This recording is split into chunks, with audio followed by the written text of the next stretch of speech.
Hey girl. What's up? Had a little bit of a technical malfunction, so this is our second take. Luckily, it only lasted us 30 seconds previously. Yes, the best laid plans of mice and men. What a beautiful day. It is. It is. We've been looking forward to today's episode for quite some time. I think we created the title, Having Sex Like a Man, like almost 2 months ago. Yeah. And I feel like a lot has resurfaced, or I've learned a lot, and I've been experiencing a lot within this topic, and it's been so incredibly liberating. I can't wait to get started. Well, I guess we should tell them what the topic is. It's how to have sex like a man. How to have sex like a man. And there's lots of different layers to this cake. It's not exactly what you think it is. Exactly. I think for me, it's more of it's a play on words to the fact that there's a lot of lies about women's sexuality. Yeah. And our intention and focus, at least mine, is to show truth and to speak truth and to talk about female sexuality in unison with male sexuality and how we can create so much love, intimacy, and depth. Definitely. Sex underlines every single part of our relationships, every single part of our life and our existence, really. Oh, yeah. I mean, sex just motivates so much of our day to day. Yeah. And I think that, I'm really looking forward to talking about some of these misconceptions that people have around female sexuality and what that means and if you're dirty or not. And I can't deny that I am currently experiencing a lot of vulnerability because this is a topic, quote unquote, that should be suppressed. I shouldn't be talking about. I shouldn't express the fact that I masturbate. You're sexual. That I'm a sexual being. And this weekend, where does that come from? The suppression. Or the dialogue. Guilt. Yeah. I think it's just, what does it mean to be a lady? And these are things that ladies don't talk about out in the open. Were you guys super religious growing up? I wouldn't say we were religious, just very, how is society looking at us as a family? Yeah, totally. And me and judgment and reputation. I think the biggest thing I remember growing up was you don't want to ruin your reputation, Jenna. And so here I am breaking that bubble, entering a new veil of, the more that I express, the more that I talk about my sexuality, the more I'm going to heal and I'm going to embark on this pilgrimage. Yeah. Towards this creative energy, towards God, because God truly is the womb, the original womb of existence and creation. Yeah, finding God through sex. Yes. And that divinity and that union of you with another divine being coming together and sharing and exchanging pleasure, which is just such a divine human right for us to experience. I love how you said pleasure. Thank you. I feel like that word kind of just makes, when you say it, it makes me slow down. It makes my mind slow down. It makes my nervous system relax. What is your pleasure?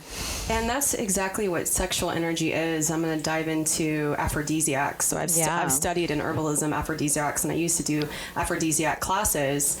And the most common denominator with herbs and what makes them an aphrodisiac is the fact that it's a nervine.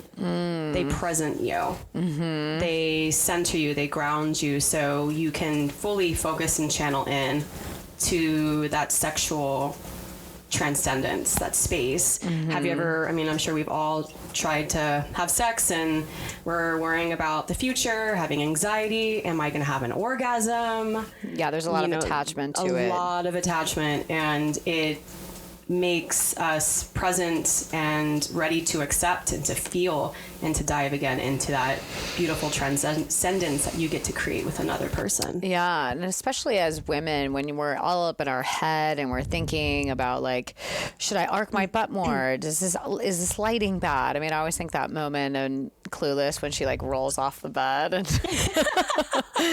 she's like, that means you're in your masculine energy when you're thinking about the process instead of just relaxing and being in the moment and focusing on like, how does that feel to feel that person's hand on my arm or their breath on my neck. And a lot of women have a hard time with that, just being able to relax. Well, I think the core of the inability to relax stems from this idea that women are supposed to constantly be pleasuring and worrying about the pleasure of the man. I think for so long we didn't worry about ourselves. We weren't really considering our orgasm or our experience and communicating with our partners, you know, our likes, our wants, our needs, and our fantasies. Mm-hmm. And when we become so much centered on just creating space just for that other person, you're completely leaving yourself out of the experience where you should equally be involved.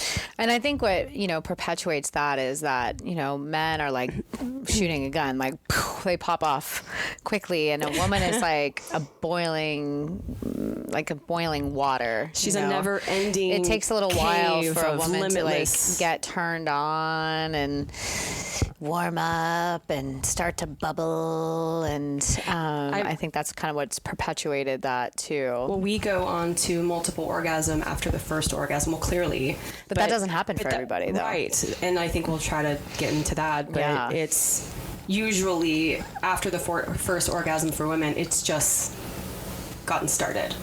Like, we're here now. Like, we've shown up. The party is just beginning. It's just beginning. So I totally agree with that. I've even been told to masturbate previously before sex. I mean, I did before I came here. You know, that is great. If only I wasn't as busy this morning. I like to do it before I do anything work. Creative. Yeah. Just to get that energy pumping through your system, right? I think we just saw, like, right before we started this, that you look 5 to 7 times years younger if you're having sex 3 times a week. So amen. That just means that if you're having at least 3 orgasms, you're looking at least a decade younger than you are. So that can't be a bad thing. That's I mean, it's the fountain of youth right there. It is. Like, no supplement / collagen thing I put in my coffee or face cream, or as much as I try to stay out of the sun.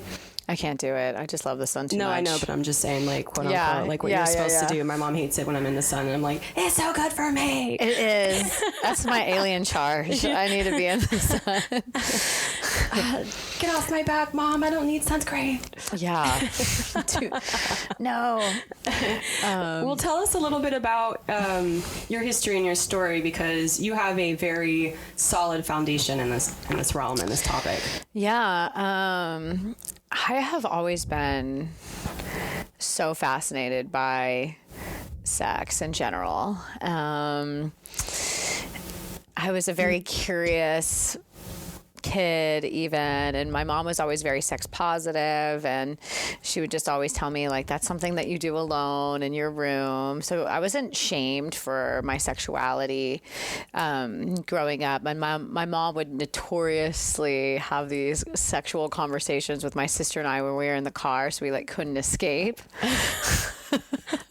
Brilliant. And I don't know if it's that I have so much Taurus and Scorpio in my chart, but, you know, I've just always been enamored with eros and femininity and connection and all of that. And I think it started with my obsession with Jessica Rabbit. And I remember watching... She was such a cartoon babe. Yeah. I mean, that's a character that you just go like thinking about. I mean, she was voluptuous. Yeah. And it's a really dark movie, but I highly recommend Who Framed Roger Rabbit.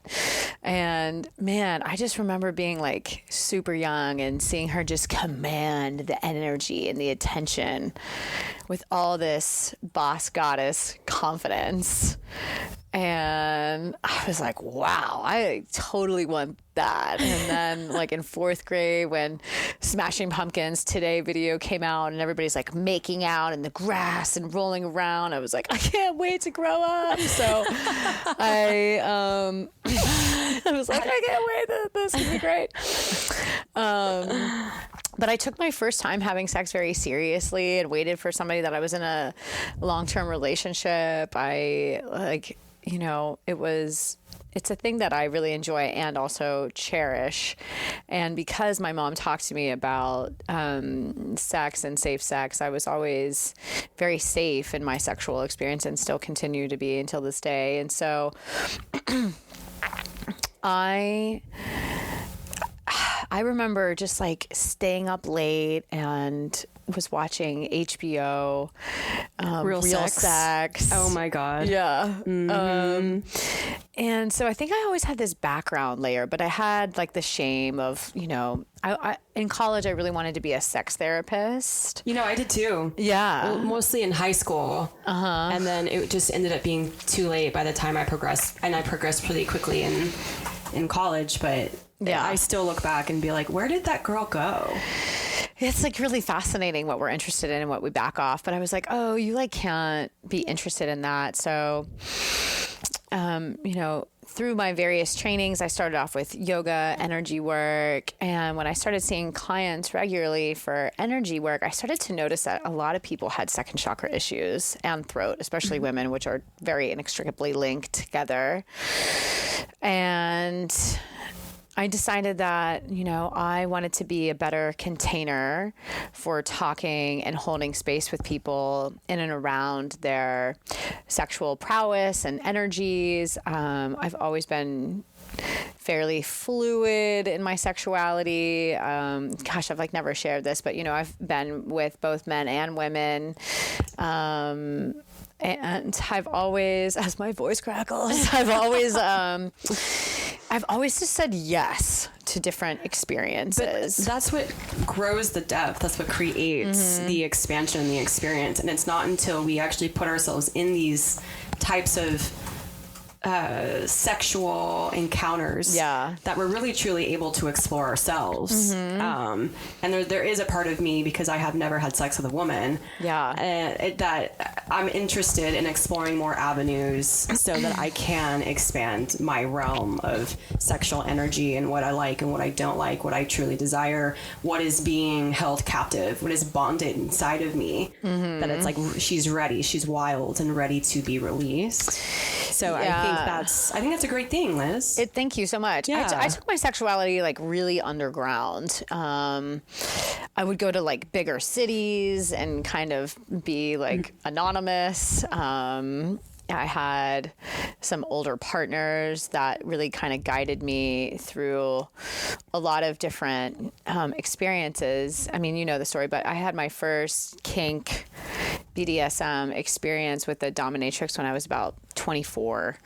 And how far were you into had you started your healing journey? No, you hadn't started your healing journey yet. That was actually, that was a big piece of it though. Okay. Because I had moved to the city for a relationship with my Italian designer boyfriend. And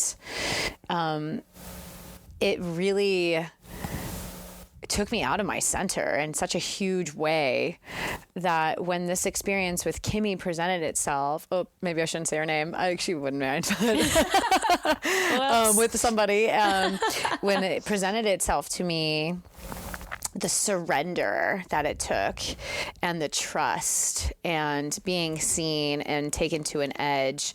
I had no idea how much I needed that. I didn't even know I could need something that was like that.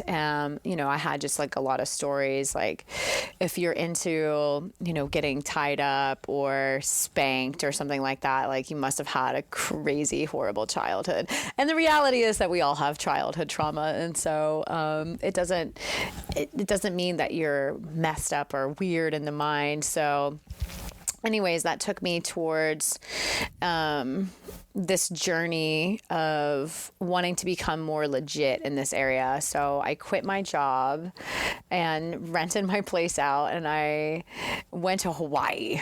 And I was going to do this Tantra training, which was 3 months. You like live in community and you learn all about Tantra. And they claimed it was like clothes on, you know, boundary space. And would you explain a little bit for listeners who don't really know? Yeah. What is Tantra? Tantra is a branch of yoga that is, I would say, more of an intentionality of sexual energy and the space that you bring into that. So it's the whole container. It's the smells. It's the cleansing. It's the worshiping. It's the pregame. It's the breath. I know breath is probably the foundation of it. Eye gazing. It's sitting on top of one another and yab yum. It's setting your intentions. It's, you know, it's like an all-night process if you do it right. Just exciting. Which is the best night ever. I'm like, killer, Liz. I don't want any, we're watching Netflix. You're not the person for me. Right. Like, there's so much more that we can do because with our time. Movies aren't even that connective, you know? Apparently they really deplete our energy. That's what Mantak Chai says. Watching TV, although we think it's an outlet for relaxation, it pulls energy out of us. And the reason why more movies keep coming out is because we're overstimulated. Mm-hmm. That overstimulation makes us crave and obsess for more. And the sex in the movies is horrible. It's horrible. Yeah. I mean, this is what contributes to this horrible sex is because they like make out. Maybe he grabs her boobs if you're lucky. Maybe they like insinuate he goes down on her for like a millisecond. And then he's like shoving himself into her. They're having this crazy sex. No, the worst is when they see each other and they take their pants off and they just start having sex. I'm like, that sounds terrible. I love when the man he can't be bothered to take the pants off. I guess it's just through the zipper hole. Yeah. Like, that was not comfortable for you. Sounds absolutely horrific and not the type of experience I want to have. Like, where's the lubrication? Has that been created and established? Where's my miso yoni oil? Where's my miso yoni oil? Yeah. Which Jenna just made. I'm so excited to use it. Oh my God, thank you. Yeah, I just finished it on Sunday. And I checked it out. I was feeling a lot of energy this weekend. I had a lot of time. I went to a Christmas party and like this really big gala. I wore this gorgeous dress. I felt like this goddess. And the oil was ready the next day. And so I just worked probably about 5 hours on it. And then I tested it.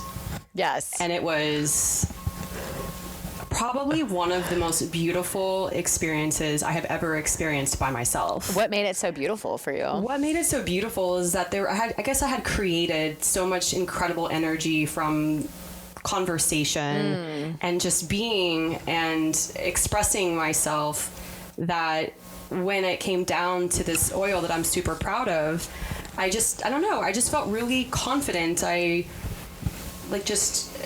accepted my body. I love my body more than I ever have in my entire life right now. That's amazing. And it was one of those experiences after I was, I had my orgasm.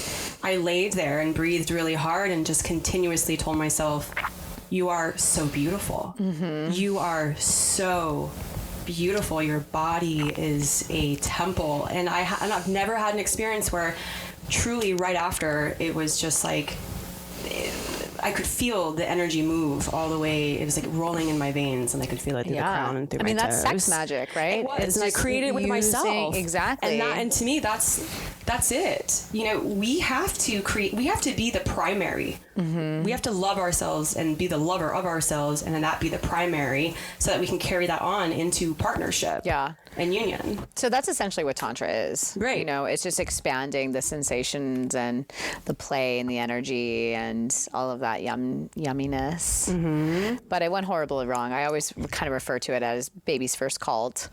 Yes. It showed me exactly what not to do. You're talking about Hawaii. Yeah. Yes. Okay, going back in. Let's go back in. And basically, that was my next step, was finding something more legit. And I got my master's from the Kinsey Institute, and then another sex coaching certification from Sex Coach U with Dr. Patty Britton, who's like one of the first sex coaches of like that whole revolution in the 60s. How'd you find out about her? Just previous education? Did someone refer I just became her? hungry to learn more. Yeah. Especially after like that horrible experience in Hawaii, which I highly recommend everybody to do Tantra, to look it up. It's such a powerful practice. Be wary of Tantra groups, though. Yes. Just be really mindful. Yeah. Sasha, is it Cobra? She is a tantric master, and she does these beautiful workshops. And there is a show on Netflix, Unwell, and she just really shows, just by even hovering her hand over men and women's bodies, she's able to like make them move in beautiful ways that just allows that sexual energy to flow, because it's more than just an experience that exists in your womb space or in your penis or, you know, in your vulva. It circulates and it flows, and you can feel it like in your veins. It's a liquid, light, like gold fluid of mastery, intelligence, and creation. Yeah, she's just very much in that Eros energy, which Eros is what? It's just like that sexual yumminess, okay. You know, it's like when you're on a date and you feel that tension start to build between you, and maybe you lean in and maybe he leans in, and there's that. It's like the yumminess in between energy. It's the tension, the Eros tension, that it's like you're starting to feel warmer in your body, your heart beats faster. It's like right before the boiling point. Yeah, you're starting to get to that bliss point. Yeah. So that's incredible. What was the biggest thing that you learned about yourself during the process? I learned that don't knock it till you try it. In the sex department, like in the bedroom. Yeah, in the bedroom. And if you're with somebody that you feel really safe with, there's so many different avenues that can really expand your experience of pleasure, your connection with a partner, vulnerability, healing, excitement, magic. So I think that is just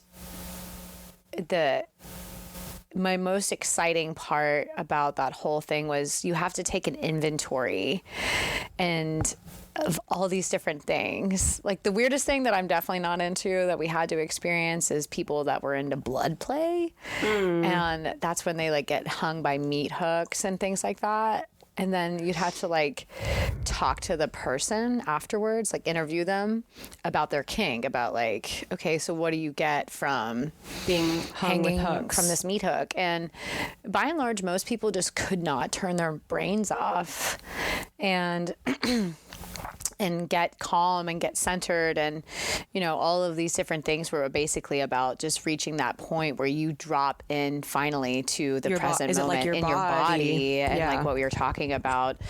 And I think that was just another takeaway that even, you know, I would never do that, but I felt like I had more compassion and understanding for people that were into things that I necessarily wasn't into. I mean, it's easy to judge the things that are so unfamiliar, especially when we're in a culture and society and with a patriarchal religious organization that suppresses the sexual exploration and the energy. And it's something that, you know, even growing up, I mean, I know kids masturbate from a young age, and we learn to masturbate in privacy, but also in quickness and fastness. Yeah. Like, we got to hurry up and have that first orgasm and get this done before mom walks in or a sister walks in. And unfortunately, because there still exists that suppression and nobody has these deep conversations and talks about it, we're not educated. And so we take these exercises that we created as kids and bring them in with us into adulthood. Mm-hmm. And it just goes in just the way that we feel. But there's so many different ways to experience pleasure. Like, women have 3 different types of orgasms, which is amazing. G-spot, clitoral, and the cervix. Apparently the cervix is it's the holy grail. It's the holy grail. Yeah. And speaking of the holy grail actually is in the shape, it's a chalice, and it's in the shape of a uterus. Yes. Yeah. I mean, no one here on earth didn't come, we've all entered through the birth canal. We've all been here through women and sex, and children are the orgasm of life. They are. I think it becomes more of a opportunity to conceive through the orgasm. Well, clearly the man, but with women too, because that pulsation, the muscles, the contraction, it helps suck it up in hopes that the billions of sperm hit the egg. Yeah. And it's like super selective too. Yeah, I think she chooses. She does. Yeah, she allows chooses which sperm gets to enter. Mm-hmm.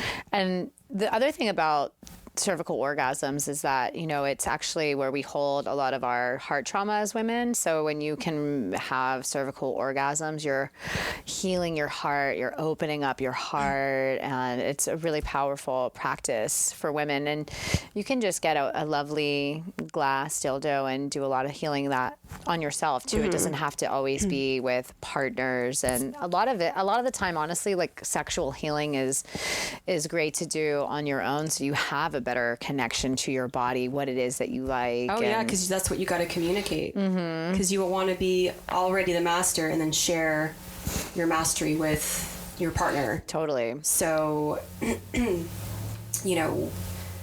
a lot lot of women fake orgasms. And like to me, like which is such bad business, lady. Don't ever fake an orgasm. I stopped doing that. Luckily, I kind of figured out that this doesn't feel right. I will admit I have done it a couple times, but I don't think I've done it since like college. Like I refuse to do it. I'm not. What was your turning point of? I think I just realized like I'm not enjoying the sex, and why? One, it's incredibly inauthentic. Yeah. And again, it goes along the storyline of I'm only pleasing the man. It's only about him. Mm-hmm. Like, it's for me communicating, talking. Where you feel like you are about to erupt. Where can we slow down? And it also needs to be a conversation where I'm like, hey, what we're doing right now isn't really fulfilling me. Mm-hmm. I would really like it if you did this and did that. Yeah. So, yeah, to your point, us knowing ourselves and our goddess energy and this womb creation, which is equally tapped into the universe, the yoniverse, mm-hmm. Allows us to, create the experience of a lifetime. I mean, it's what is better than an orgasm? Like, seriously. La petite mort. The little death. That's what the French call it. The orgasm's a little death. Yeah, it is. You're like the closest to God when you're an orgasm. You are. You're just... I mean, there's just nothing better. No. I actually told my sister if I could not have sex, I wouldn't want to live. And maybe that's dramatic, but... Well, what if you were able to have sex with yourself? Would you still be able to have sex with yourself? Or was it just... No sex at all. No orgasms ever again. It was like one of those, like... What, marry, kill, or... Oh, yeah. It's like, no sex ever again. No orgasm ever again. Yeah. Of course, there's always an opportunity for life, but I just love pleasure and sexual energy and all of that so much. Well, women have, pardon me, guys, 8,000 nerve endings. Mm-hmm. We have just as much erectile tissue as men. Yeah, except the difference with us is that the clitoris has no other use other than pleasure. Which is unbelievable. Yeah, that is. To me is like, that's in me. I only have one thing that God created. Thank you, Spirit. Just for pleasure. Thank you, Spirit. Yeah, that's like on another level of just fucking badassery to me. Yeah, and this is a PSA for all the guys out there. That is a high percentage of nerve ending. So, you know, if you just focus right there, I think it's going to work out well for everybody. And you can never give anybody an orgasm. They have to allow it and choose it for themselves. But you can definitely set them up for success. Absolutely. Or you can just buy some of my yoni oil. Definitely buy the yoni oil. And I would probably add like a crystal. Chakrubs is the company that I recommend. And it's crystal dildos and eggs. Oh, yeah. And that way you get like a double healing, you know, because you're having this yummy energy of the crystals that's very healing and regenerative and charging. And then you're also, of course, getting a great orgasm. So thanks for the advice or the tip. Yeah. Just the tip, girl. That never works. No one could ever refuse. I find your story to be really inspiring because I didn't grow up with sex being something that was discussed, talked about, explored. The lens that I experienced was don't touch it, shame, you're a slut. I'll bring up your reputation. Nobody wants a girl who does that. And since I was, probably about 4 years old, I'll never forget, my mom and I were playing in the front of our house. It was a beautiful day, and we were on some cool grass. I remember she and I were just like playing catch or chase or something. And I paused and looked at her and said, hey, what do I have to do to not have a child when I get older? And she responded with, all you gotta do is just take a pill. And so everything that has been created in my life in terms how I view sex and view my relationship with my vulva. And so your vulva actually is your clitoris, the inner and outer lips, and the inside. Well, the vagina is actually the birth canal. Yeah. Yeah. So vulva would probably be a little bit more I love yoni. Yeah, I love yoni, but nobody really knows what it means. It's Sanskrit. Yeah. For vagina, and yoni is very sacred. For penis. Lingam. Lingam. I love your lingam. Never heard that one before. Yeah. People don't understand. Yeah. But hopefully now they do. So. Yeah. Lingam. Lingam. And if you can slow your voice down like that too. Lingam. It reminds me of lingua, which is Spanish for tongue. Yeah. Baldo's in the house again, guys. Yeah, and he's very good at Spanish. Yeah. But anyway, I probably will not put lingam in my bag and carry it on for later another sex evening, but... What's your favorite name for a penis?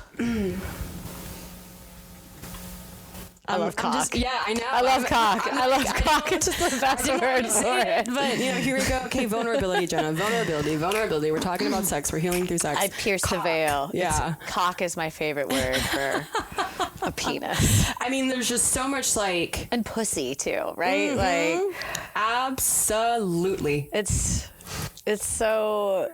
It's so like it gets you in that space. Well, it's like vulgar, but it's vulgar without having to be vulgar. And I think what I like about it, it creates like a shock wave through the system. And it taps Isn't that the an NLP system. tactic? To say like fuck out of nowhere or something like that, or like something shocking, kind of like whoa, it kind of just brings that person back into... I always do that when someone forgets my name. I'll get close to them and like clap in their face and tell them my name, and like they never forget it. Say my name, say my name. So speaking about my I don't want to use the word unfortunate experience, but because I've obviously healed a lot through understanding my sexuality, but it was just so interesting and fascinating to me that being at such a young age, I was always incredibly resistant to my womb and my female body parts in my space, that when I started my period, I hid it from everybody for a year. Wow. It was so shameful. I'll never forget. I stayed home from school early that day, and I started it early. How did you procure period things? I didn't. I used toilet paper. Wow, you just did straight free I didn't bleed. I didn't even want anybody to know that I was even reaching for one, or that nor did I even want to touch it, because touching it was me accepting Wow. that I was in flow. I was menstruating and bleeding from my uterus. And I actually started it rather early, not too early, but none of my friends had started it yet. Uh-huh. And How old were you? I was 11. Me too. Yeah. And I don't know why I wouldn't even have shared that with my sisters, but, it was, you're in school and you go to PE class and they have this cartoon and they kind of like share some things. And I swear it was like the next day I started my fucking period. You just manifested it. Boom. And I didn't know what to do. And puberty was so hard for me. What would you think was the fear around like the bleeding from the womb space? Did it like feel, I don't want to put words in your mouth, but did you feel like dirty? Yes, it felt dirty. It felt nasty. Shame. Like animal. I didn't want it, and I wanted to basically just throw it out, and I did. I completely abandoned and hushed that part of my life, or that part of my body rather, out of my life up until 2 years ago, and I'm 34. So wait, you did not talk about your period or anything until... I would talk about it, but I got on birth control really quickly. Okay. And it tell me more about this experience. Yeah, this is new information for me too. I was put on birth control. I put myself on it. How many years were you on it? 12 years. Wow. And I eliminated my creative space, and even around my husband, I didn't even want him to know that I was on it. Like it's just such a topic that I just never wanted anyone to have any idea that I was on my period, unless it was like, a girlfriend that was complaining about not feeling well, or just how much I hated it. It's gross. It's nasty. I mean, the negativity that I had around it, it was just filled with just so much disgust, and it makes me even sad sitting here. Like, I'm getting a little emotional talking about it, because I hate that I abandoned myself. I didn't know any better, because I didn't have anyone to make me or help me feel more comfortable around it. And in our first episode, I talked about when I started taking Wachuma microdosing. Yeah. I remember it was just like from one day to the next. I think I was a month into the program of microdosing, and I picked up my pills from Walgreens, and I looked down on them, and I was like, I don't want to take this. I don't know what switched. I don't know what happened. I think there was just this higher self in me that was urging, and like I mentioned earlier, the bonds were breaking. And me exploring all of myself was the whole point of this program and process of microdosing in the first place. Yeah. So it was able to make it easy. And then my husband and I, we see a therapist, but he's also a sex therapist, so that's the reason why I chose him. And I remember telling him, like, I don't know why I do not want to have kids. I do not know why I can't love this part of myself and accept it, and how much there's embarrassment there is. And I want to be unapologetically woman. I want to bleed. Yeah. And I want to do it with pride and a lifted heart and no shame. And I want to be that feminine. I want to be that goddess. Beautiful. And I was like, I'm claiming it. I want that. I'm going to have that, and I want to meet her. And I can't wait until that Jenna starts to evolve. He asked me, well, have you ever looked at your yoni? Mm-hmm. And I was like, I remember when I was a kid. Such a powerful practice. I know. It really is. It really is. I said, no, I haven't. I remember when I was a little girl, like going through puberty and being curious, but I didn't ever look at it again. And then he was like, the interesting thing about, men and women is men have their penis hanging outside of their body, like in hand, and it's an external part of it. You did like the limpest hand. And I keep saying and because it's like I'm nervous. Just take a breath. I'm taking pleasure. I had this professor who was this old Kansas guy. His name was Fred Kaufeld, and he was like 6'7", and he would always say the word pleasure. Pleasure. Yeah, it's a pleasure.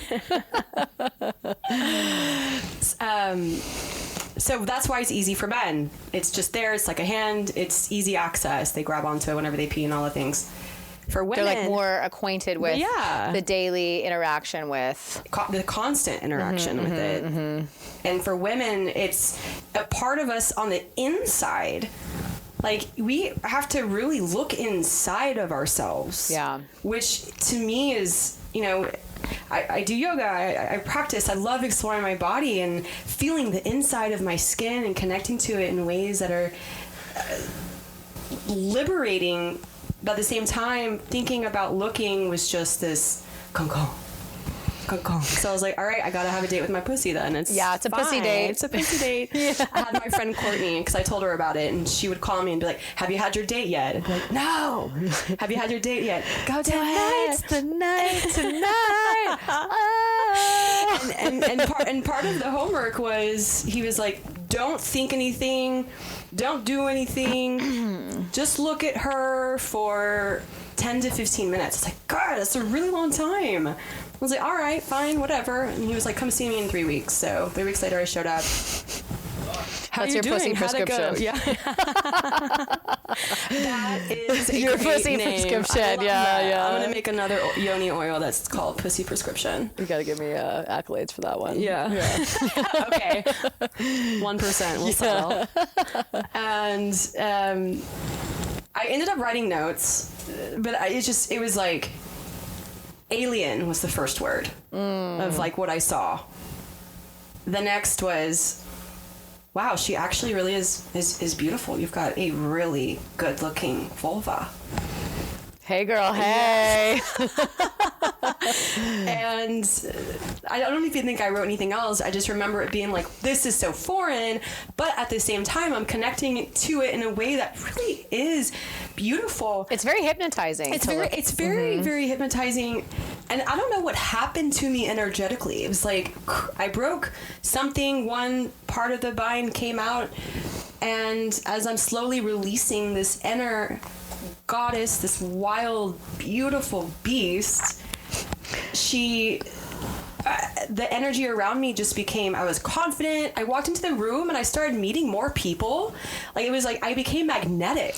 And that's the key to unlocking, especially for women, your sexual power, because you magnetize life into you. Right. You become part of the flow, and you're so in sync with the universe and God that what else do you become? You become that exactly. Yeah. And that's really... That's the judge. That's the best gift, that when you start to really understand and master your sexual power, your sexual energy, I mean, it's strong enough to call in a spirit from the ethers down, right? So it's like you don't necessarily have to have a child, but you can utilize that power to make your life better, to make your health better, to make yourself have more vivaciousness, more money, more clients. It's all connected. It is. It's an intelligent space it is incredibly wise. And I've even been meditating to my womb space lately and asking for her wisdom and asking for her help and decision making and bringing. She knows. She knows everything. We could download the recipe to the universe. We really could. I know, like, that sounds pretty wild but it's awesome though. It's true. I love the recipe. Yeah. But what happens is we are so conditioned and programmed for so long that society doesn't teach us to connect with our womb space. And when I say I don't want the men to feel unincluded in this conversation, because that you also hold that creative energy space within you too.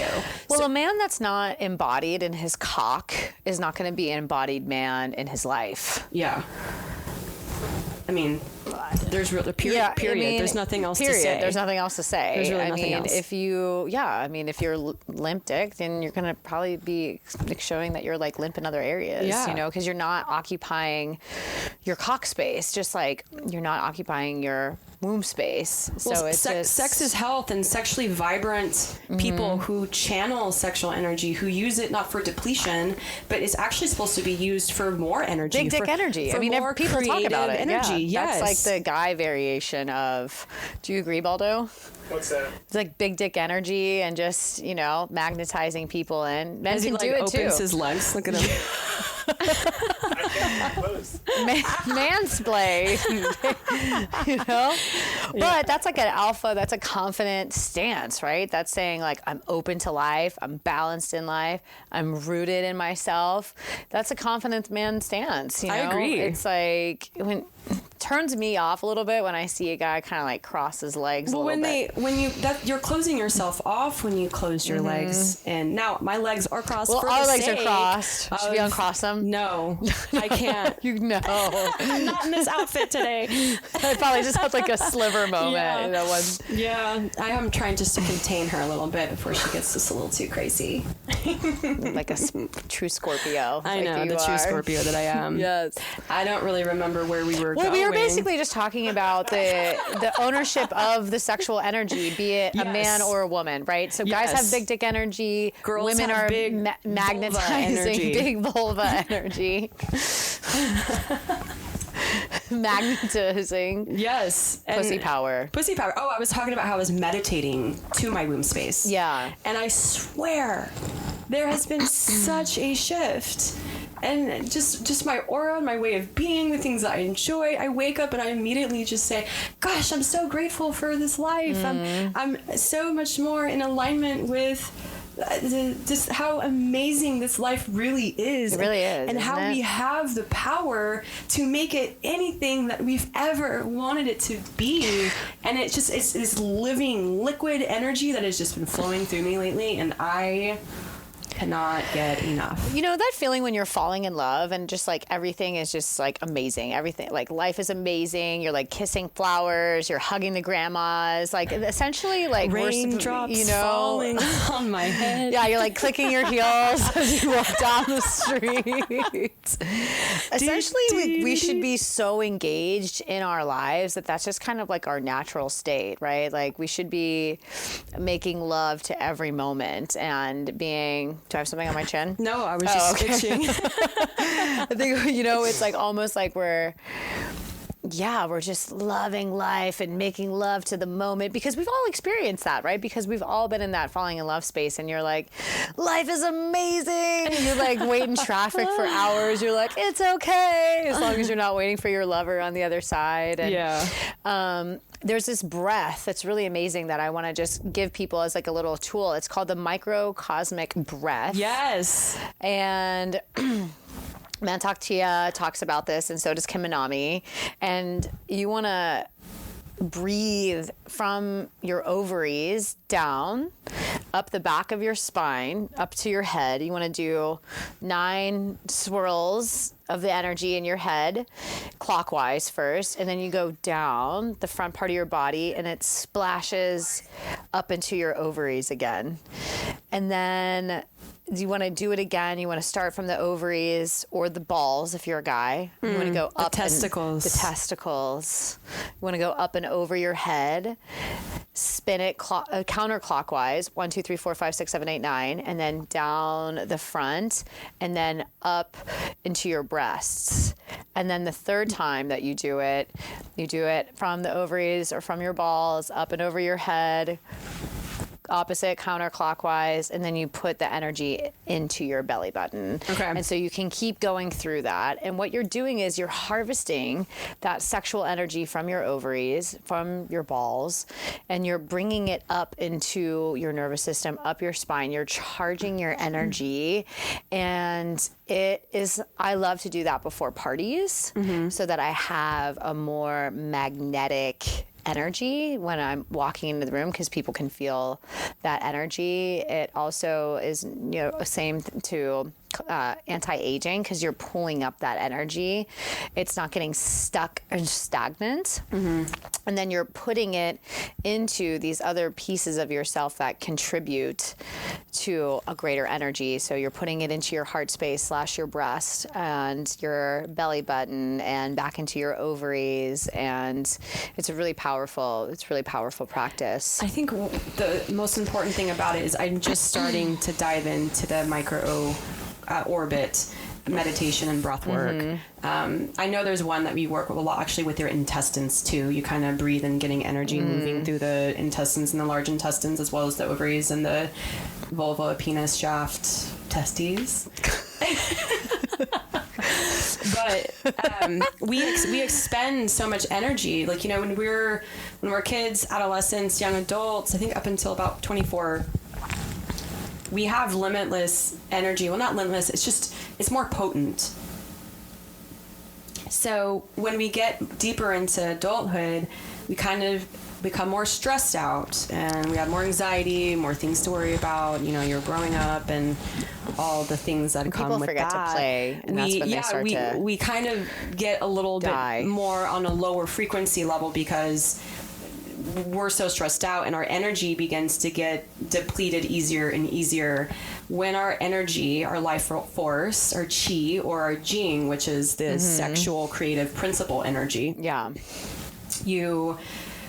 We take energy from our organs, which is kind of where you get to the point where you don't allow, but you open the doors to sickness and to being ill. Yeah. And imagine you have a brain, and your brain is so focused on, we don't hardly even understand the brain, all of its majesty and everything that it can do. So imagine being so depleted and constantly pulled down and all these conditions and programs, repressions, blah, blah. And then your body just takes energy from your brain. What happens next? How are we going to show up for ourselves? How are we going to even feel good? How are we going to show up for the people that we love and dive into the things that are going to give us more life and fulfillment? So I think, well, that's what people don't do, that they put the Netflix on. Right. It's dull. It's like, it's hypnotizing you.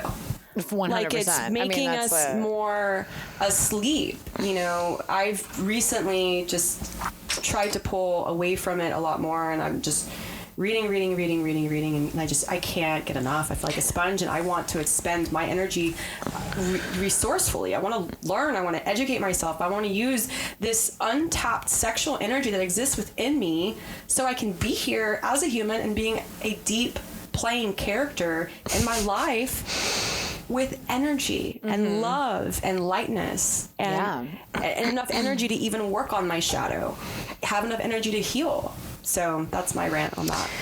Yeah. And I want to say that men can also deplete their energy from having too many orgasms and depleting their seed. And lots of porn addiction can be also very unhealthy and unproductive for your sexual life. Well, it sets a bad tone and an example. Anything too much on either side is out of balance. So I just want to say that as a caveat. Well, I will say that I am more fulfilled when I go into my own creative fantasy. I am too. I've actually pulled away from watching porn completely. I don't like it. Yeah, I'm just not turned on by it. It's just, I'm not really that turned on. I feel like it was a rhythm that I had. It was something that I created, and I always thought this was the way this needed to be done. But now that I'm more curious in the space, I'm like, okay, I'm gonna put that down and really hone in on my breath and allow my body to move with me. Am I going to be really tense, or am I going to relax, or am I going to allow the tenseness to come from my pelvic floor and to be able to grasp more of the sensation? Well, yeah, you're just like more present for so much more present. And I tell you what, the fantasies that I have they blow pornography out of the water. I don't want to see any more bleached assholes, and I don't understand the point of that. It's just to make them look like little girls. I do not like it when a man is fully shaved either. I think it's like, come on. Yeah. Like, you're a man. Balls big are good, dick energy. Yeah. Well, you know what I mean. Yeah, but totally bare bones. I mean, yeah. It also doesn't feel good either. Because if you both are, the reason why hair exists there in the first place is to keep the friction minimal. Right. And the like lubrication. The pheromones and and that's one thing I'll bring back in is for birth control, it actually makes women choose a partner that is not based upon like for the most part, like it changes your adaptation, or maybe not your adaptation, your programming for which pheromones you're attracted to. Yeah, that's why after people get married and get off birth control, they often report that they don't like the way that their partner smells and they don't want to have sex with them anymore because birth control has completely tricked your mind. It does and so much. I don't think birth control is healthy at all. I mean, at all. It disrupts hormones, magnesium, vitamins. I mean, when I took birth control, I literally projected out of my body and saw myself yelling at my boyfriend at the time, and there was nothing I could do. I mean, my boobs went from a 34C to a 34 double D in a month. Get out. No. I did not experience that. It sucked all the fat out of my body and put it into my tits, which people are like, why are you upset about that? But it was so unnatural. It just made my moods unbearable. And honestly, like, you can be so, like, I am so in tune with my body. I know when I'm ovulating. I love knowing that I'm ovulating. I love feeling my cycle. I'm so connected to my body. I'm so connected to my period process using the Diva cup. I'm connected to my blood. I'm connected to the different phases, the energy, the highs, the lows. I mean, that is what we're not talking about is we're just so disconnected in just even in vibrators too. I think that's why I love the crystal ones. It's just like you're just laying there, done. I know. You know, like you can be disconnected from that too. And I think what I want to invite back is when you really come into your sexual prowess, it's because you're in your body. It's because you're present. Absolutely. You're like, putting on these fishnet tights was the most exciting experience because I could like feel the tiny little holes of the fabric across my leg, and that's exciting. And then, you know, your dress and the way it feels. And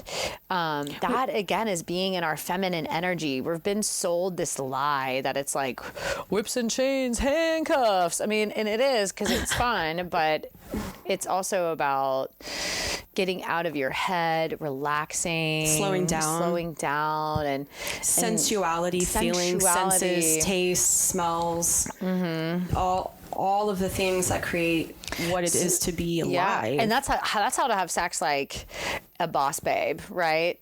And it's not that you just have boring sex. It's just the process, because then you can go a little faster and just pick up the speed. But when we talked about how to have sex like a man a couple months ago, what the topic was when we were just kind of engaging in, let's just say like one night stand, low bar, pound town, 5-minute sex.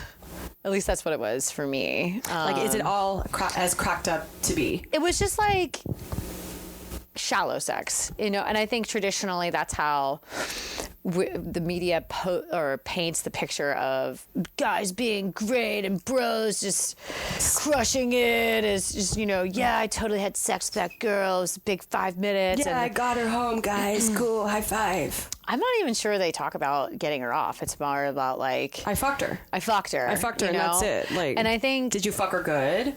How many orgasms did she have? For me, it was like... That's what I talk about. That's what you talk about? Yeah. Well, then, big D energy. But you're not a bro. You're like a conscious man.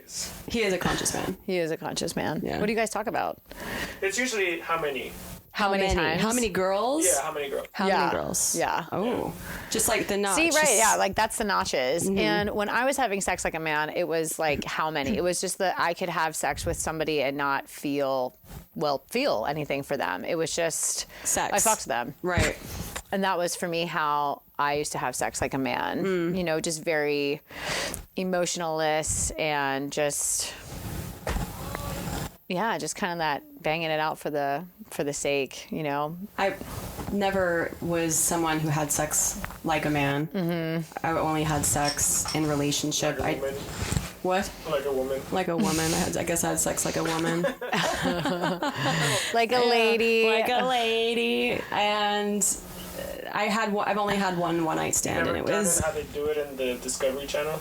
Oh yeah, we were talking about that last night. Yeah, yeah. I had sex a one night stand once, and it was awful. I mean, yeah.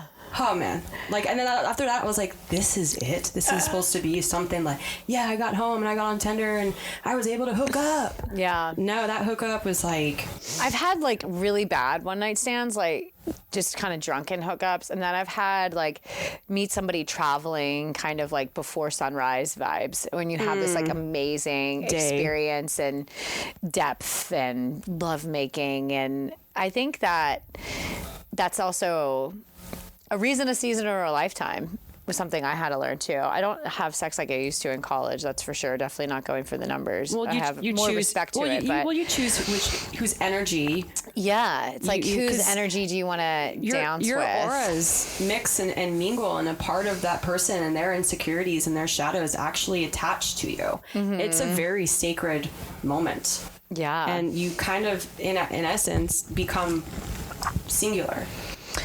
Yeah. And I think their energy stays in your auric field for like 3 months. Mm-hmm. And your DNA changes forever, though. It does. It's as a woman. Insane. And I like to think about it, because I have no regrets over my past. I like to think about it as... Like, I used to have this one lover he was just an amazing lover, and he just genuinely was so creative and never cared what anybody thought of him. And I felt like every time we slept together and had an experience, that I would get a little bit more of that vibe from him. Thank you. Thank you. And so it helped me kind of like curate just from being and feeling that energy, and then feeling that energy inside of me and how that feels, like really helped me unlock pieces of myself. And I think that's what sex can be used for. I'm not sure that we're meant to just be with one person for forever. I'm not sure that's a possibility, but I think that monogamous relationships or long-term relationships really help trigger your triggers and help you grow. Absolutely. But who knows? Yeah, they're challenging. Yeah, they are. Very challenging. I was telling you this the other day, Dr. Meredith Shivers, I'm getting into kind of breaking some untruth here with female sexuality, is, oh, well, it's been 4 years and I'm just getting bored. It's just natural just to kind of, just not want to have sex anymore, to lower your libido. Absolutely not.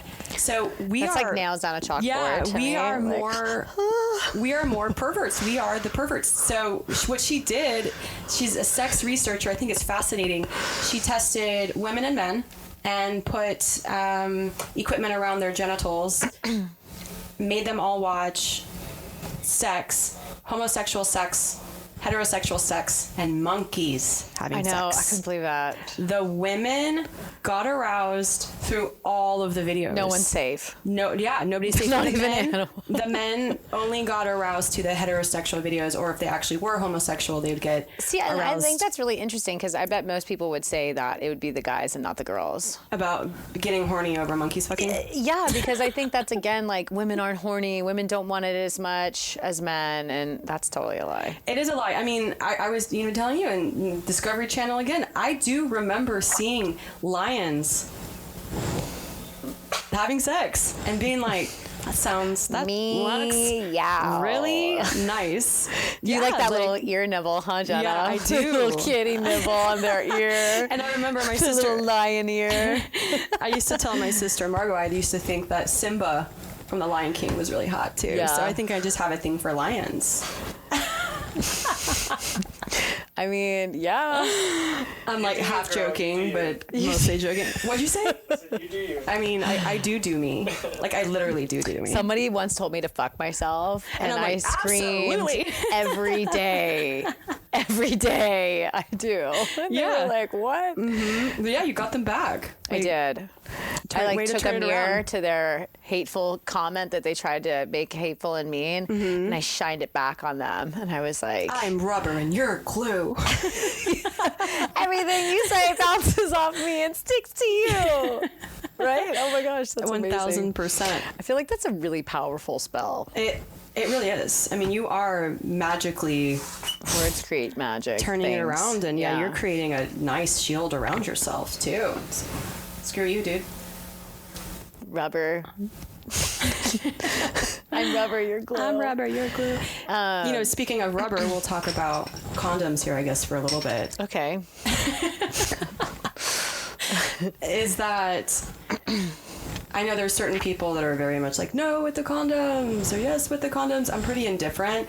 But I think when a woman can look at her own birth control without taking the prescription pill, you need to be you naturally become very aware of your cycle. Yeah. Because your body tells you when you're ovulating. I mean, it's very obvious. It's For very sure. obvious. So For sure. we have I think it's like an 80% accuracy rate as women to know their body enough to know when to have, I guess I'll say, unprotected sex with a condom or not. So like for me, I know when I'm ovulating and it's like, sorry, we're wrapping it up, or just not even gonna have sex altogether. I'll just go have sex with myself. Or on the other times, I know for the most part and trust that I'm gonna be okay. Yeah. I think condoms are super important, especially if you are in a space of your life that you're having more casual sex and you don't know that person, you don't know who they're sleeping with. It honestly just clears the doubts and the worries out of your mind. 1000%. And I think that's what gets into your head in terms of feeling disempowered after you've made an empowered choice to have a sexual experience, is then you're like, oh my God, I mean, hopefully you think about things like that, your health, safety, but, so I would always, I'm huge, like casual sex, condoms. Yes, always. And, and then when you get into that partnership, I mean, I've had conversations where we've gone and gotten tested together, or we've gotten tested alone, or just like in good faith, kind of knew we were both good. We were close to a test. And, I think that's like another part of your health. It's like, you're not eating McDonald's every day. You're not going to not participate in healthy sex practices. Because it takes courage to also have that space and boundaries to ask somebody, boundaries to say, hey, do you have a condom? And if they say no, then you say no. Right. And I think that's what I hear a lot from my guy friends is like women have a really hard time saying what it is they desire, and saying when they like don't have a condom. They're like, oh, well, okay, it's okay. And if it's not okay with you, like if that is something that doesn't feel good, don't like roll the dice on your health, Like why? Enjoy sex, be sexual, but be safe. And be a woman too. Have your own condoms in your purse, hopefully. We've never been taught how to communicate our pleasures. I don't think anybody has, really. No. I mean, there's a little bit more of a mountain to climb for women than there is for men. Mm-hmm. And if we're not exploring it on our own, like, we've already mentioned this, we're not going to be able to communicate it. But what if I do know how to explain it on my own or figure it out on my own and feel it on my own and create it on my own, but I can't communicate it? Like, it's just, it becomes so much more of Like, there's this fear behind it. It's scary to say. Well, and also at the same time, what came up for me also was like, I don't want to hurt this person's feelings. And he's been down there for 5 minutes right now. And this whole time he actually was doing a really bad job. I need to now let him know that whatever it is that you're doing isn't working. You know what I mean? So it's like, you kind of also have to be like really quick with it. I love, yeah. I mean, I've like stopped somebody before. It just was like, slow down. I just was. It's like you're not even remotely well with the in the zone. With the fake orgasms and with women not communicating, it's not giving. We're not creating any map for a man to really know the essence of the complicated female genitals. I guess I'll use that word. I guess so, but I think a lot of guys are like scared to look at it and really look at it. I mean, if you really look at what you're working with, it pretty much like maps it out, you know? Yeah, but you don't know what's what. And I think that's what, you know, that's like paying attention to your lover. Is she breathing deeper? You know, are guys thinking about that though? I think good lovers are. I mean, but that's what I'm talking about. How do you create a good lover? A good lover has to be taught how to be a good lover. It's easier. Yeah, when someone teaches. Yeah. I like it. It is easier, right? And I think I just want to please you. So. I mean, that's what guys are pleasers. They're not, if they're at home with you and they're in your bed or you're in their bed, like they're not like, oh my God, look at this hail damage on her back right thigh, you know, like they're there for the full Monty. It's not fun, man. I have to keep asking, well, do you like this? Do you like that? Yeah. Like that? It's like, just tell me. Yeah, and that makes you, you're kind like, ooh, do you like this? It becomes more rigid. There's less flow. It's like, well, it makes, it's like, And I think, I mean, it's been that like last time we were talking about where I had to stop the person because they were such a bad lover. That was years ago. And I feel like if you're a good lover, you often attract good lovers because you attract what you are. Yeah. Very true. Valid. I haven't had a bad lover in a really long time, thankfully. But same. That's also like the energy that I put out, and you can kind of tell. I don't know, you know. Don't be a lazy lion. No one. I mean, we put in so much effort into other aspects of our life, like being better and, you know, self-development and growth mindset and sun tainting and all this stuff. And like people are like scared to be and put effort into being better lovers, to get better techniques, to find some new information out. I mean, I guess that's like, I was always so curious about that because why wouldn't you want to be the best lover? People can only go as deep with another person as deep as they've gone with themselves. So a lot of the way that sex is communicated on the individual level and how you show up ready to be a partner has everything to do with all of your insecurities, who you are on the inside. I mean, it's the core of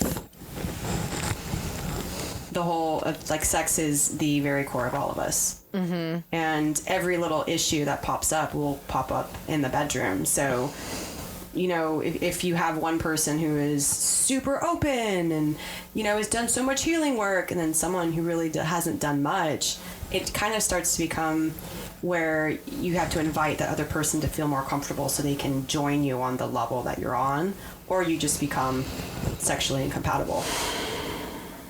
Yeah, I'm out of the teacher phase of life. No more students. Like, you're meeting me.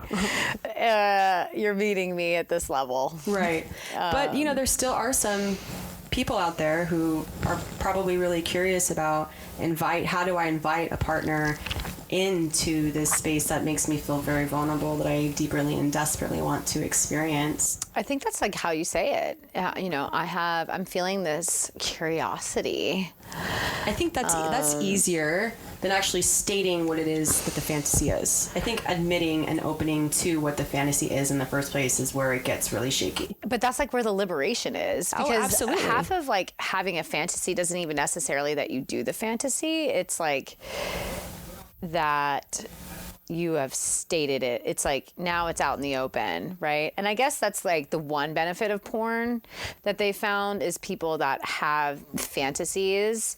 Like some people really get off on like the sound of balloons. Like fingers down balloons. Have you heard of that? No, that drives me crazy. I can't stand it. Oh my God. I'd rather hear nails on the chalkboard. Ugh. The balloon and then the wet But that's like a rubber on fetish, the floor. right? And so some people, I mean, it's hard to find people that are like into balloon stuff, right? And so like they like use that balloon play. Yeah, they're like, oh, I love these balloons. So I don't know. I feel like there's something for everybody. I mean, quite honestly, we talked about people hanging from meat hooks earlier, right? So, and there was other people that no matter what your kink is, there's somebody else that's into that. Well, yes, absolutely. And I think that's also part of really being a sexually empowered person is stating what it is that you're interested in and not being scared of getting a no. Isn't that I couldn't date somebody that was like completely vanilla and unwilling to come over to any kind of more exploratory pleasure play because that is a completely different lifestyle than what I have, you know? Like, I wouldn't compromise what is true to my sexual energy and what I desire. I think you heal a lot as someone who, I'm not really saying me, I'm just saying for somebody. Now I kind of just forgot what I was saying. But the more that an individual creates the time and the grace to be with themselves, to breathe up themselves again, coming back to being the primary lover, I think you become so knowing and intelligent within that space and what your body loves and what you crave, that it's easier to communicate. Turn off your TV and make love to yourself. I mean, I literally have, you've seen it, I have like a sheet over my TV. Well, that's for a lot of other reasons too. Those are other topics, but I know the taboo topics that we love to discuss. Yeah, I mean, it's just... I think another thing I've always been there's just so many different things. Like we could probably I could sit here and talk about this for hours. I mean, sex is so interesting. It's very interesting. And the motivation for so many things. Like I just saw like House of Gucci last night and she like roped Mauricio Gucci in through sex and alluring and, you know, kind of this manipulation. He ends up not staying with her, but I'm like, wow, because she manipulated him, you know? So it's an interesting thing. It can have a lot of power. It can have a lot of allure. It can be really destructive. It can be really amazing. I mean, sex is like a Jackson Pollock painting. I would say a Monet. Oh, full on Monet. Like, it looks great from afar, but once you get up close, it's a big old mess. Exactly. It is such an incredible topic. It's on our minds all the time. It's a big part of who we are. It's like what is talked about in songs. Like, it's like the only thing you hear on the radio is like, you know, sex with me, so amazing. I will say the sex is gone because they've broken up. Some of the most healing conversations I've had with women is when I communicated and talked about my experience of getting a mirror and practicing looking at my princess. Is that what you call her? Sometimes. My princess. She's a queen now. She's been dubbed a queen after that miso yoni oil, for sure. 1,000%. And the conversation is, when I talk about these things that are vulnerable, one, just to make it more familiar, it needs to become common. We need to feel comfortable. And I love creating that space for women. I love creating a space where I'm the first one to overshare. Maybe not overshare, but just to share so that as an invitation for other people to feel that they can as well. And I'd rather be the first one because I'm pretty much an open book, and it's really hard for me to not really 100% be me all the time. And when I have these conversations, they lean in. They're so curious.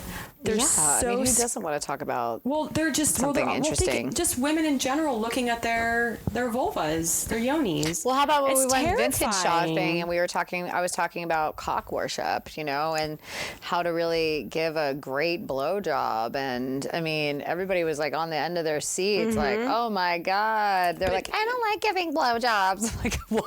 Why? It's amazing. Well, because so much programming and preconditioning comes up for you. It's wrong. You shouldn't do that. You know, there's some cognitive dissonance that is experienced, and you know, I think I gave a lot of people permission to go and love blowjobs that day, though. You did. Yeah. It was amazing. I love that. I think it's great. I think that's great. I really do. I think that's changing here women. For you, Baldo.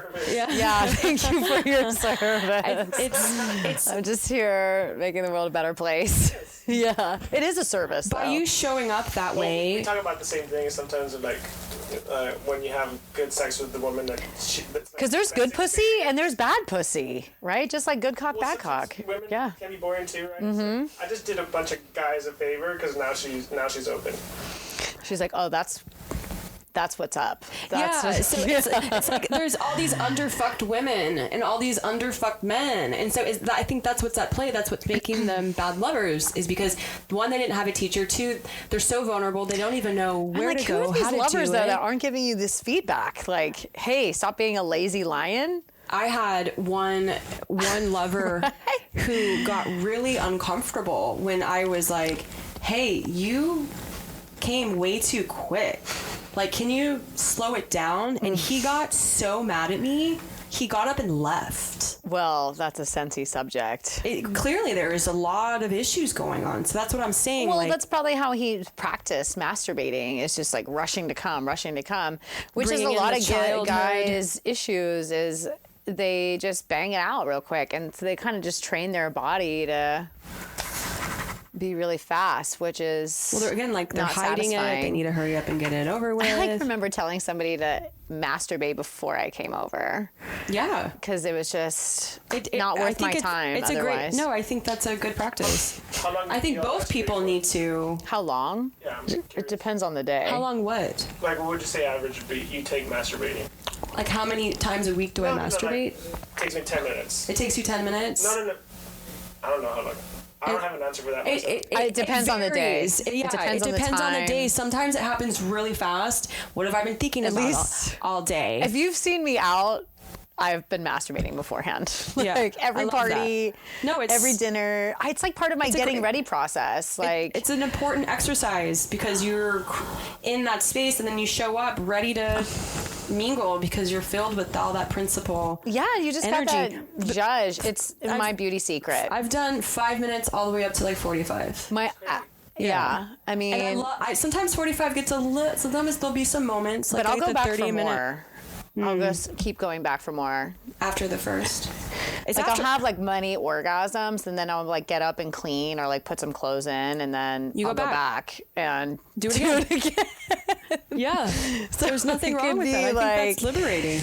Yeah. I mean, it just could be like an all afternoon like what I desire and what I visualize for my partner, right, is what how I play out my masturbation sequences. Because if I'm touching myself sensually, presently, I'm going to be manifesting that in for my partner. You know, if I'm just like dissociating and laying out and banging it out or just buzzing myself into like a somewhat body convulsion, you know, like then I'm going to probably attract a partner that feels like this is like a quick dissociative kind of thing. It is all about magnetism and attraction too. Like I think that's just a really good foundational piece is if you create this beautiful healing energy through your own sex sensuality and being a woman and loving your womb and loving your vulva and loving your body and wanting to experience that for yourself, that it's natural for people to be drawn to you. I mean, like it's saying like, no, I don't want this, I want that. And that's the whole point of being in tune with the flow of life and having boundaries and saying no to certain things. When I say no, that's me telling the universe, nope, I want this over here instead. And if we constantly keep saying yes to the things that we know, we're going to be fucking miserable. We're not going to be waking up in the morning super grateful. Drains that energy that we're talking about because so many people lose that element of play, of boundaries, of, you know, I think the holiday season is a perfect example of that. I mean, it was exhausting going to all those Christmas parties last week. And honestly, it's like sometimes I just want to say no, but then you're like, oh, I can't say no. I have to do this. And when we say yes, when we mean no, boop, there goes your energy. Boop goes your energy. Boop goes your energy. Well, you can't really say yes unless you can truly say no. Yeah. When that was actually something that we did in that Tantra training, we got into a circle, and then one person in the middle, they would have to walk around and they'd have to ask somebody something. And like anything? Like that person would be like, for instance, like I would be like, hey, Baldo, can you watch my cat for me while I'm out of town? And Baldo, as the person in the middle of the circle, would have to look me in the eyes and tell me no. Oh, what a great practice, though. Like you have to get comfortable. And then everybody it. would ask like different questions, whatever. The thing is like, hey, like I'm running super late. Can I be 30 minutes late to my yoga session today? No. Yeah. And that's a hard one too. Just it's like a really hard one. And then we weren't able to justify. The practice was to say no, and that be the sentence. Yeah. Like, I mean, no. The justification. Like, we don't need to be like, no, because I have another client after you. It's like, no, that doesn't work for me. Mm-hmm. I don't, even I want to do it. Like, I don't have the space for you. It's like, no. Well, it's just like in the bedroom. That's nope, that's not working. No. So it's powerful. There doesn't need to be much after your yes and your no. Like, they're both complete sentences. There's an insecurity that lies between constantly having to explain yourself, and it's like, I think it's a trauma response from childhood of always like feeling like everything that you were doing was wrong. Oh, and then so many people I hear women do this are like, do you like my outfit? Do you like this hair? Do you think I'm fat? It's like, stop doing that. It's just seek your own inner validation. Go masturbate. Yeah. Touch your inner thighs. Open your legs and just... and then you're going to put your clothes on, girlfriend. You're not going to need outside agency. My favorite tip, and I feel like this is one for the books. If you're going on a date... Masturbate. Masturbate, always given. Clear the chamber. But you want to put some of your juices on with your perfume. That is fucking incredible. Yeah, they actually have done studies on this. And men cannot actually think straight when they smell pussy juice. What an experiment. I know. How do you get that job? Yeah. It's like just watching people's brains fire off when they're like smelling people's. Oh my gosh, I love it. Probably from the Kinsey Institute where I got my master's from, because they do all kinds of weird stuff like that. But yeah, I will say after I used the yoni oil, I could smell more of myself on myself more. Mm-hmm. Mm-hmm. Because I didn't have a third party like a paraphernalia of a vibrator or anything else. It was just like me, some silky oil, and myself. So silky. Yeah. Yeah. Let's just light a cigar to that one. Yeah, well, I'll take a bourbon. Yeah, not a cigar. Love a whiskey. I'll take a bourbon. Yeah, maybe we'll have to go get one after this conversation. Getting a block of ice and rolling my body all over it because I feel very hot. Poor Baldo. The room is like, what, Stevie? The air is thick with the sexual energy. I have so many different... I know we have our book club. I've got so many books. Well, so many as in like 3. And one that I will name, and then I'll put the other ones on the show notes, is Getting Off by Jamie. Ooh, I'm missing her last name. But she did a lot of work with Betty Dodson. And Betty Dodson is the godmother of masturbation. And she's friends with my sex coach teacher. Really good friends. Well, you know, she passed away last year. She did, yeah. She was over 90 years old. She embraced the female anatomy, had workshops, over 7,000 women she worked with, and they would open the door and welcome people in naked. Yeah. And sit in circles. And what's so fascinating is I'm just going to say, when I say I, that means like the general, like I am more insecure of my body and showing my body than I am looking at someone else naked.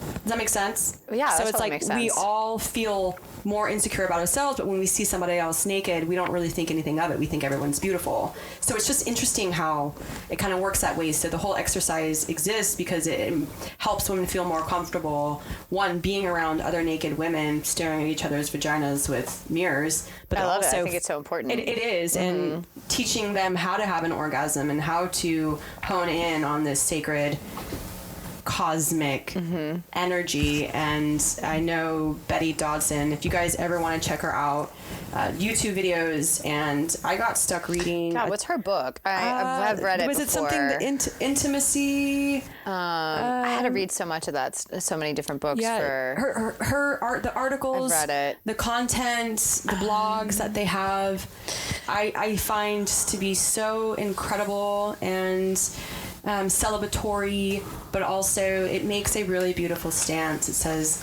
I'm done with repression. I am done feeling insecure. I am done holding and being afraid of my divine feminine. And it embraces that. And I think that's what the whole pilgrimage into this healing journey is the idea that, like, we have to tap into that divine feminine, because that is what really gives us the life that we want, because she is who we ultimately are.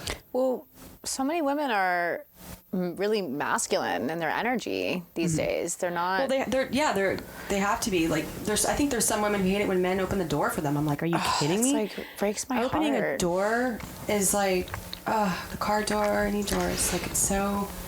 Ooh, it feels so good. It happens a lot. Yeah, it's so like what, like what, like. I think there's so much beauty to the feminine movement, but to anything that exists, there's always going to be both sides. I think the original feminist movement was really beautiful. I'm not sure where this like neo-feminine movement, it's feminism, like demeaning, feminine, like hating the masculine and demeaning the masculine and belittling the masculine. Like, you're my little bitch. Like, that really is upsetting to me. That's not. I love men. I cherish men. I honor men. And if you don't respect the man you're sleeping with, like, why are you sleeping with him? There is a lot of respect, but I do think there is a lot of fun in being a little bit more dominating in the bedroom at times. For sure. But at the same time, like, because I like to do that, but at the same time, I've also been told by my partners, like, hey, I'm the man.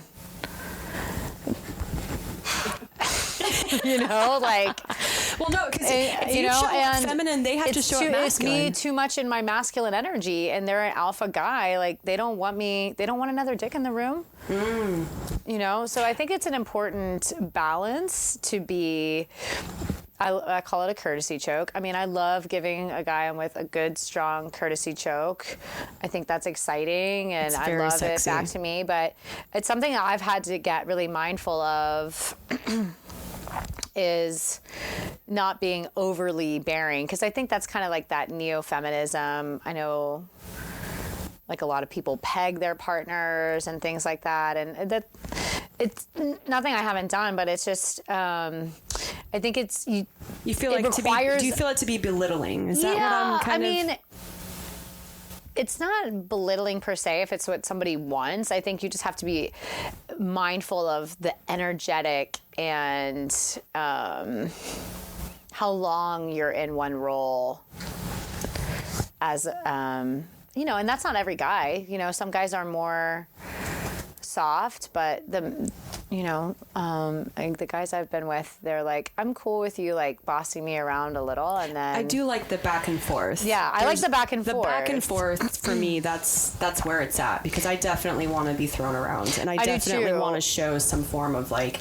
this isn't working. I'm not going to tell you, but I'm going to flip you over anyway. Yeah, you know what I mean. So it's like very rare. I mean, I am more submissive in general, so I like being dominated. So I think what women does. Why was 50 Shades of Grey so sexy? Why was it such a thing? Because all these women put your hands on the wall. But again, see, right? We're talking about that guy. He's in his masculine. And this could be if you're a lesbian or whatever. There's always going to be masculine, feminine dynamics, no matter how you have arranged your sexuality, whether you're a they or a we or a him, her, whatever. I mean, there's always going to be somebody that plays more masculine and somebody that plays more feminine. It's just too much long evolution to fight against that. And the energetics of sexual tension and is something else that has to be recognized, you know. So much information. I know. I love this conversation so much. We could just keep going and keep going. I know. Do you have a book reference? I do. I have two. So I would say that if you're a lady, you want to get the book Pussy, A Reclamation. And that just really talks about your pussy and reclaiming your pussy and activities to do it and getting comfortable with it and talking about it. My pussy is dripping with success. That's my favorite thing. That is by far. I have that written on my kitchen wall. And I just got you a coinciding poster, which is amazing. Yeah. And then I would say another book that I really love for ladies is Hdyh Von Teese, The Art of Tease. I'm going to need to get that one. Because she really helped me understand the art of femininity and taking your time. She was very slow, wasn't she? It's just like, it's okay to want to look nice. It's okay to do your makeup. It's, like wear lingerie, be sexy, get out of your athleisure, It's kind of hard as a yoga teacher, which is why we take the opportunity to dress up here. We love these opportunities. And she just really talks about The Art of Seduction, which is another great book, The Art of Seduction by Robert Greene. I recommend that for both men and women. The Art of Seduction. Because it teaches us, like, persuasion isn't everything, right? If you say that you don't persuade people on the daily, you're lying to yourself, because we all persuade people, right? We persuade people to come and meet us in a way by being a good friend or being fun to hang out with. We're trying to persuade people to masturbate more. Yeah, we're talking about, like, get yourself some Chakrubs glass dildos, right? Mm-hmm. And so I think that reading these books, The Art of Seduction, Robert Greene is amazing, Hdyh Von Teese, like, how to make yourself, like, this character, like, not a character, but when I left the fashion industry and I moved here, it was almost like I shamed the glamorous side of me. And I was like, well, now I have to be a hippie. The stereotype. And as a stereotype. But because I wasn't doing that life, now I had to be a hippie. And what I really feel drawn to is, like, being glamorous and having my nails done and wearing, I wear lingerie, like, every day if I'm wearing underwear. And that is part of...